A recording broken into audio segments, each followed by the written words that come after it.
Hello, it's me, Camille. So for today's video, ngayon ay January 21, 2024.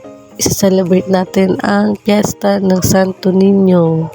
At kapag piyesta, syempre hindi mawawala ang handaan. At ito na nga, sinimulan na namin gawin yung salad nung gabi. So nagtikim ako dito, guys. At ito naman yung niluto namin ngayong araw. So makikita nyo dyan yung mga niluluto namin. Ayan ang tokwa. At syempre hindi mawawala ang bulalo. At ito ang ating mga tagaluto. Si mama at si ate. Ang handa namin ay igado, ham, bulalo, tokwat baboy, hipon, at tahong. Siyempre hindi mawawala ang kanin at cake at soft drinks. So, ipapakita ko na nga din pala mga kasama dito sa bahay. Yan, si Kuya Bone. Hi! At si Ate Wanjo. Yan, si Shara, kapatid kong makapalang mukha. Charis. At si Enjo. Gulat siya. Ito nga pala ang ate ko, kamukha ko, at ang papa ko. Sinabihan pa nga akong pangit dito, beset. So kung makikita nyo, nag 360 na ako dito, guys, para makita nyo maliit lang naman tong inupa namin. So kitang kita, ayan na mga pictures, panoorin.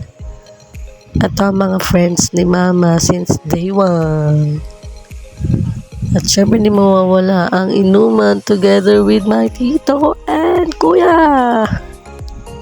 At nag-post na nga ang ate ko. Yan. So nag-picture kami. Yan. Pinicturean ko sila. Syempre sinama ko sarili ko, guys, para legit.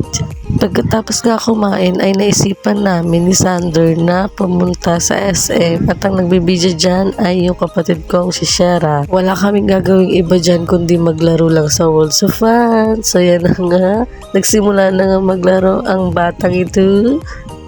Tuwang-tuwa siya habang yung tita niya aligagang ninenervyos dahil sobrang galaw ng sasakyan.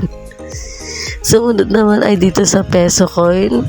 So yun na nga, nanalo kami, pero yung trend kasi hindi pumunta sa tapat namin. So yun, lahat ng lumalabas doon sa mismong taas ay napupunta lang doon sa baba. After nyan, kumain na nga kami sa food court. At nung gabi na, naisipan namin ng kapatid ko na magsimba dahil linggo naman. Ngayon, tayo ay magpapasalamat at hihiling sa Panginoong Diyos at humingi ng kapatawaran sa mga nagawa nating kasalanan. At dito na nga po nagtatapos ang ating vlog. Happy Fiesta!